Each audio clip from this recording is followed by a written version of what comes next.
ऐसी घटना गांव में इससे पहले कभी भी देखा न गया था, न ही सुना गया था। इस तरह की पहली घटना थी, इसलिए लोग एकदम से हतप्रभ हो गए थे। अब है कि लोग अब ठाकुरबाड़ी में भी उनको देखे नहीं थे, लेकिन चर्चाएं ऐसी होने लगी कि महंत जी शायद ठाकुरबाड़ी में, हरिहर काका को ठाकुरबाड़ी में रखा गया है। अब चूंकि गांव पहले से ही दो भागों में बटा हुआ था, ठाकुरबाड़ी की छत से रोड़े पत्थर ऊपर से गिरने लगे। अब क्या हुआ कि खोज में लोग निकले, सभी दिशा में प्रस्थान किए। इसी समय ठाकुरबाड़ी के अंदर से बातचीत करने की सम्मिलित किंतु धीमी आवाज सुनाई पड़ी। अब लोग उनको ढूंढ रहे थे। ढूंढते ढूंढते ठाकुरबाड़ी के आसपास पहुंचे तो लोगों को धीमी आवाज में बातचीत करते हुए क्या है कि सुनाई दिया। अब लोग समझ गए कि हरिहर काका को ठाकुरबाड़ी के अंदर रखा गया था।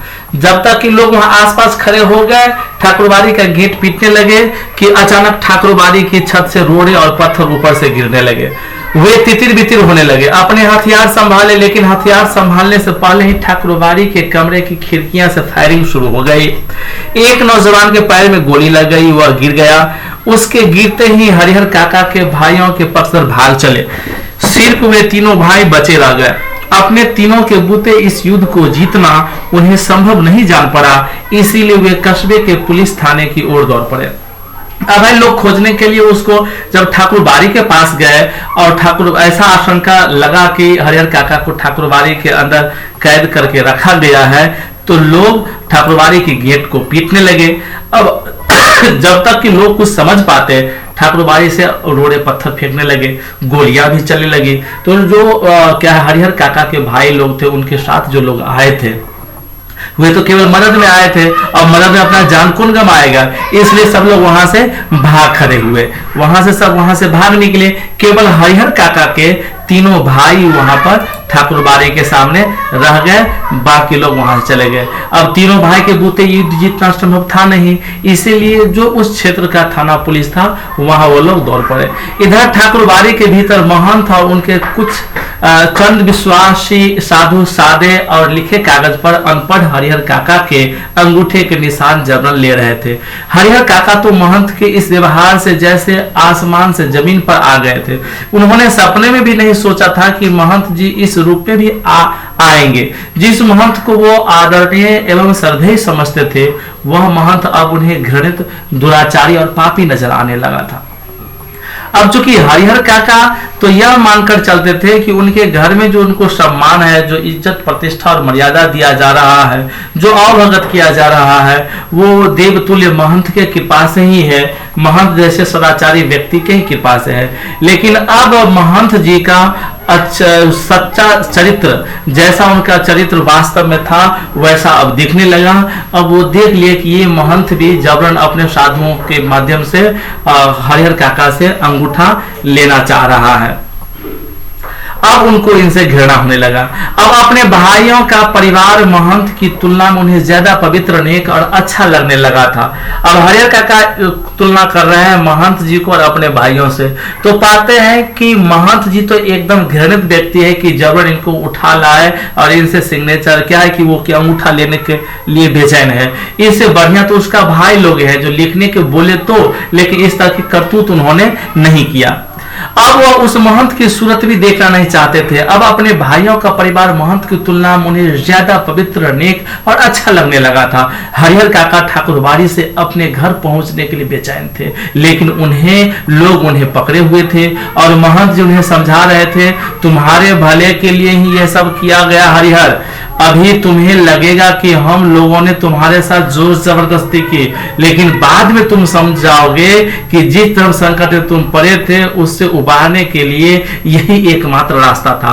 और महंत अभी भी सफाई दे रहा है कि हरिहर, ये तुम्हारे भले के तुम्हारे साथ जबरदस्ती, तुम्हारे मुंह में कपड़े ठूस दिए गए हैं, तुम्हारे भाइयों से लाठी डंडे से जो हम लोग उन पर प्रहार किए हैं, वो केवल तुम्हारे भले के लिए कर रहे हैं।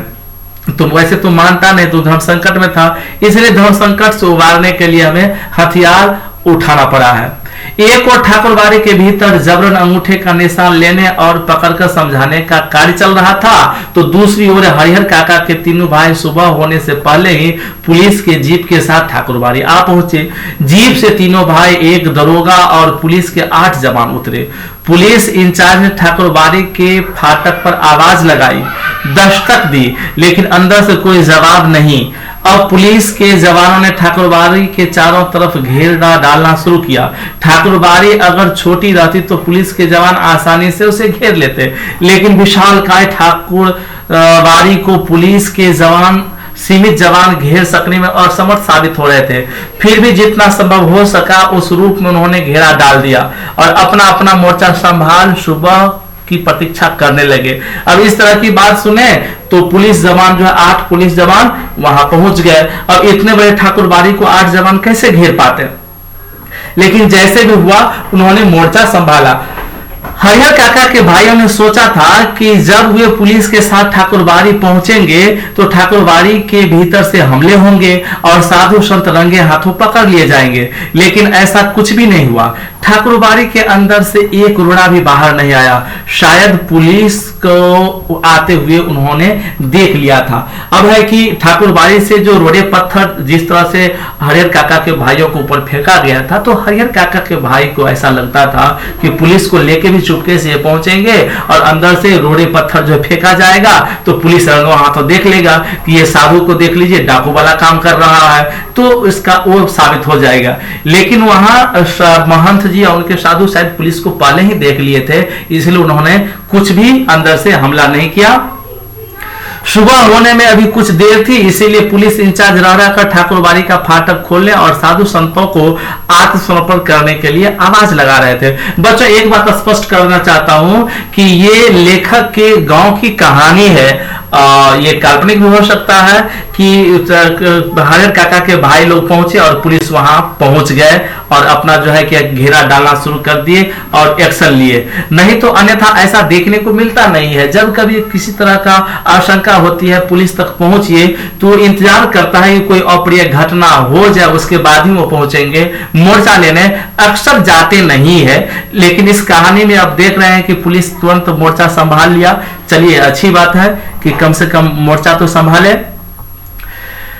पुलिस बल की ओर से हवाई फायरिंग भी किए जा रहे थे, लेकिन ठाकुरबाड़ी की ओर से कोई जवाब नहीं आ रहा था। अब पुलिस गेट खुलवाने के लिए बेचैन है, लेकिन ठाकुरबाड़ी के अंदर से किसी तरह की कोई आवाज नहीं आ रहा था। एकदम शांति, कोई प्रतिक्रिया भी नहीं हो रही थी।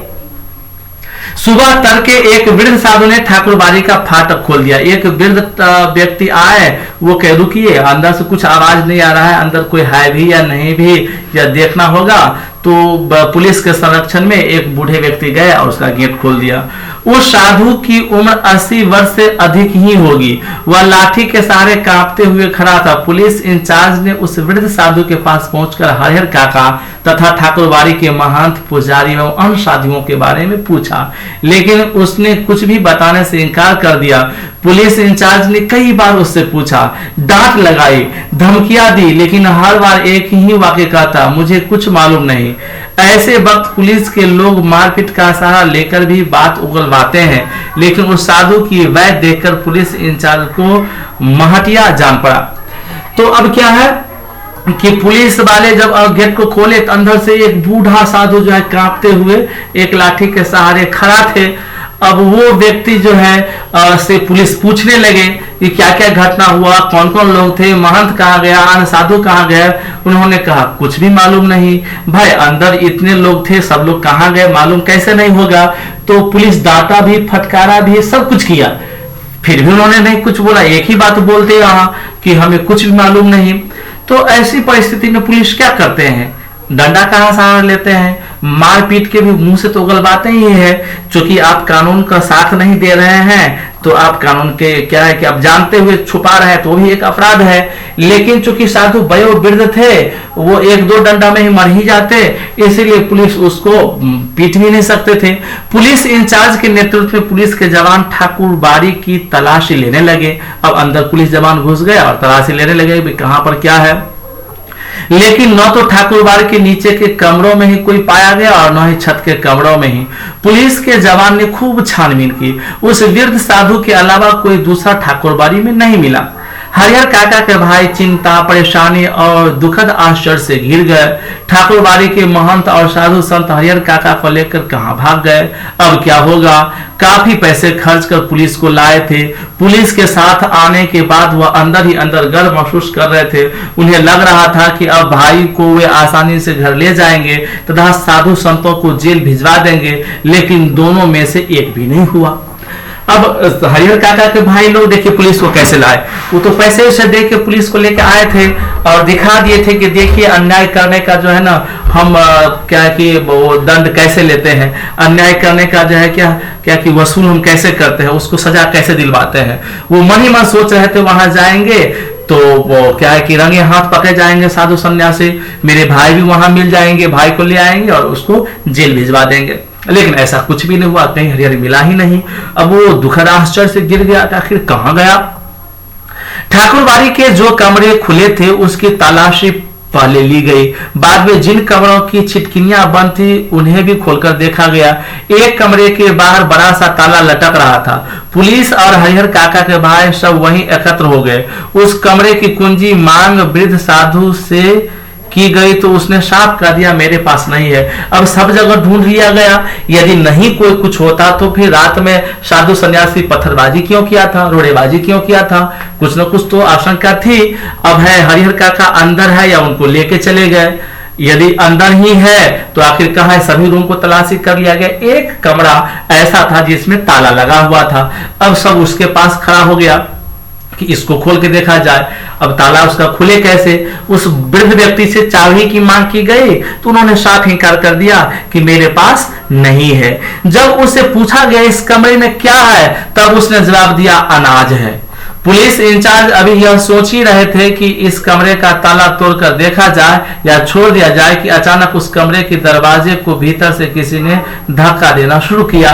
पुलिस सोच ही रहा था कि क्या किया जाए, इसको छोड़ दिया जाए या इसको ताला को तोड़ा जाए कि दरवाजे के अंदर से धक्का देने का आवाज आया। पुलिस के जवान सावधान हो गए, चूंकि वृद्ध साधु बोला था कि कमरे के अंदर अनाज है और चूंकि जहां आदमी अंदर रहेंगे तो उसमें तो ताला लगाया जाएगा नहीं, तो अंदर कुछ न कुछ तो गड़बड़ है। ताला तोड़कर कमरे का दरवाजा खोला गया। कमरे के भीतर हरिहर काका जिस स्थिति में मिले उसे देखकर उनके भाइयों का खून खौल उठा। उस वक्त अगर महंत या पुजारी या अन्य नौजवान साधु उन्हें नजर आ जाते तो वे जीते जी उन्हें नहीं छोड़ते। जिस स्थिति में अपने भाई को देखा, भले ही हरिहर काका के भाई को भी लालच है कि अपने भाई का संपत्ति उन्हें मिल जाए, लेकिन जिस स्थिति में उनके भाई को देखा तो उसका अपना जमीर जाग गया और उनको देख करके ऐसा लगा कि यदि अभी महंत यहाँ होता तो उसे वो लोग जिंदा नहीं छोड़ते, भले ही साधु ही क्यों ना है, उसे जान से मार डालते ये लोग। इतना गुस्सा इनको चढ़ गया। बच्चों देख सकते हो कि पुलिस के जबान खोल के सब चौकन्ना हो गए कि भाई ये क्या। हरिहर काका की इस दशा को देख करके हरिहर काका के हाथ और पांव तो बांध दिए ही गए थे, उनके मुंह में कपड़ा ठूस कर बांध दिया गया था। हरिहर काका जमीन पर लुढ़कते हुए दरवाजे तक आए थे और पैर से दरवाजे पर धक्का लगाया था। काका को बंधन मुक्त किया गया, मुंह से कपड़े निकाले गए। हरिहर काका ने ठाकुरबाड़ी के महंत, पुजारी और साधुओं की काली करतूतों का पर्दाफाश करना शुरू किया कि साधु नहीं डाकू है, हत्यारे और कसाई है, कि उन्हें इस रूप में कमरे में बंद कर गुप्त दरवाजे से भाग गए कि उन्होंने कई सादे और लिखे हुए कागजों पर जबरन उनके अंगूठे के निशान लिए, आदि आदि सारी बातों को हरिहर काका ने बता दिया। हरिहर काका ने देर तक अपने बयान दर्ज कराए। उनके शब्द शब्द से साधुओं के प्रति नफरत और घृणा व्यक्त हो रही थी। जीवन में कभी किसी के खिलाफ उन्होंने इतना नहीं कहा होगा जितना ठाकुरबाड़ी के महंत और पुजारी और साधुओं के बारे में कहा। इससे पहले महंत जी को कितना अच्छा समझ रहे थे। अब हरिहर काका पुनः अपने भाइयों के परिवार के साथ रहने लगे थे। इस बार उन्हें दलान पर नहीं घर के अंदर रखा गया था। किसी बहुमूल्य वस्तु की तरह संजो कर छिपाकर उनकी सुरक्षा के लिए रिश्ते नाते में जितने सुरमा थे, सुरमा मतलब बहादुर व्यक्ति, हरिहर काका को घर उनके भाई लोग ले गए। और हरिहर काका को अकेला नहीं छोड़ा गया, क्योंकि एक बार हरिहर काका को किडनैप कर चुका था, अब दोबारा भी ऐसा ना हो जाए, इसीलिए हरिहर काका के भाई लोग जो थे अपने नाते रिश्तेदार में जितने भी मतलब शाला उला वगैरह उपेरा कुफेरा भाई जितने भी थे, जो पहलवान मजबूत टाइप लोग थे, उन लोगों को बुला लिए, हथियार जुटा लिए गए थे, क्योंकि साधु सन्यासी हथियार लेके आए थे, उठा के ले गए थे, ये लोग कुछ नहीं कर पाए थे, इसलिए ये लोग भी अपना अपना हथियार ले लिए थे कि यदि आ भी जाए साधु दोबारा तब यहां से जिंदा नहीं जाने देंगे। 24 घंटे उनके पहरे दिए जाने लगे थे। अगर किसी आवश्यक कार्यवश काका घर से गांव से निकलते तो 4-5 की संख्या में हथियारों से लैस लोग उनके पीछे आगे पीछे चलते रहते। रात में चारों तरफ से घेर कर सोते। भाइयों ने ड्यूटी बांट ली थी, आधे लोग सोते तो आधे लोग जाकर पहरा देते रहते। इतनी सुरक्षा के बीच हरिहर काका को रखा गया था। देखिए इसके पीछे बच्चों 2 तरह की बातें हैं। एक, हरिहर काका के हिस्से का जो 15 बीघा जमीन है वो महत्व रखता है, और दूसरी चीज अब जमीन भी जाग गया कि आखिर मेरे भाई को उठा के ले जाने का हिम्मत कैसे किया। तो अब क्या है कि दोनों चीज है, वो रिश्ते का तासीर भी और वो क्या है कि जमीन का लालच भी, दोनों ही दृष्टिकोण से हरिहर काका की सुरक्षा रखी गई। इधर ठाकुरबाड़ी का दृश्य भी बदल गया था। एक से एक खूंखार लोग ठाकुरबाड़ी में आ गए थे। उन्हें देखकर ही डर लगता था। गांव के बच्चे ने तो ठाकुरबाड़ी की ओर जाना ही बंद कर दिया। हरिहर काका को लेकर गांव प्रारंभ से ही 2 वर्गों में बंट गया था। इस नई घटना को लेकर दोनों तरफ से प्रतिक्रियाएं व्यक्त किए जाने लगे थे। अब देखिए इतनी दूसरा चेहरा जो है, खूंखार चेहरा, बर्बर चेहरा साधु सन्यासियों के आ गई थी हमारे समाज की। यही सबसे बड़ी कमी है कि अभी भी इतना कुछ करने के बावजूद भी महंत के और भी गांव के आधे लोग थे, और आधे लोग अभी भी हरिहर काका के परिवार वालों के साथ। अब ऐसी परिस्थिति हो गई कि जिसको शांति का प्रतीक माना जाता है, देवालय माना जाता है, जब लोग बेचैन रहता है, दुखी रहता है, संतप्त रहता है, तो शांति के लिए ईश्वर के यहाँ जाते हैं, ईश्वर के दरबार में जाते हैं। और अब ऐसी परिस्थिति हो गई है, बच्चे जिसको भगवान का रूप माना जाता है, वो बच्चे भी ठाकुर की बाड़ी की ओर जाना ही बंद कर दिया, क्योंकि ठाकुर बाड़ी में डाकुओं का बसेरा हो गया था। और अब हरिहर काका एक सीधे साधे और भोले किसान की अपेक्षा चतुर और ज्ञानी हो चले थे। वह महसूस करने लगे थे कि उनकी भाई अचानक उनको जो आदर सम्मान और सुरक्षा प्रदान करने लगे हैं, उसकी वजह उन लोगों के साथ उनका सगे भाई का संबंध नहीं बल्कि उनकी जायदाद है। अब हरिहर काका भी स्पष्ट समझ चुके हैं कि उनके भाई लोग जो उनको सुरक्षा दे रहे हैं वो केवल वो रिश्ते की तासीर नहीं है, भाई का रिश्ता नहीं है, बल्कि उनका जो 15 बीघा जमीन है उसके वजह से ऐसा कुछ हो रहा है। इसलिए उसकी अहमियत को अब वो समझ रहे हैं, अन्यथा वे उनको पूछते तक नहीं। इसी गांव में जायदादहीन भाई को कौन पूछता है? ऐसे भी गांव में लोग हैं जिनको जायदाद नहीं और बाल बच्चे ने, उनको कोई नहीं पूछता है। हरिहर काका को अब सब नजर आने लगा था। महंत की चिकनी चुपड़ी बातों के भीतर की सच्चाई भी अब वह जान गए थे। ठाकुर जी के नाम पर वह अपना और अपने जैसे साधुओं का पेट पालता है। उसे धर्म और परमात्मा से कोई मतलब नहीं। निजी स्वार्थ के लिए साधु होने और पूजा पाठ करने का ढोंग रचाया है। साधु के बाणे में महंत, पुजारी और उनके अन्य सहयोगी लोभी, लालची और कुकर्मी है। छल बल कल किसी भी तरह धन अर्जित कर बिना परिश्रम किए आराम से रहना चाहते हैं। अपने घृणित इरादों को छिपाने के लिए ठाकुर बाड़ी को इन्होंने माध्यम बनाया है, एक ऐसा माध्यम जिस पर विश्वास न किया जा सके। इसीलिए हरिहर काका ने मन ही मन यह तय कर लिया कि अब महंत को वे अपने पास फटकने तक नहीं देंगे, साथ ही अपनी जिंदगी में अपनी जायदाद भाइयों को भी नहीं लिखेंगे, अन्यथा फिर वह दूध की मक्खी हो जाएंगे, लोग निकाल कर फेंक देंगे, कोई उन्हें पूछेगा तक नहीं, बुढ़ावे का दुख बिताए नहीं बीतेगा। अब हरिहर काका ये बात बिल्कुल ही समझ चुके हैं कि उनका जो देख रेख हो रहा है वह उनकी जमीन जायदाद के वजह से हो रहा है।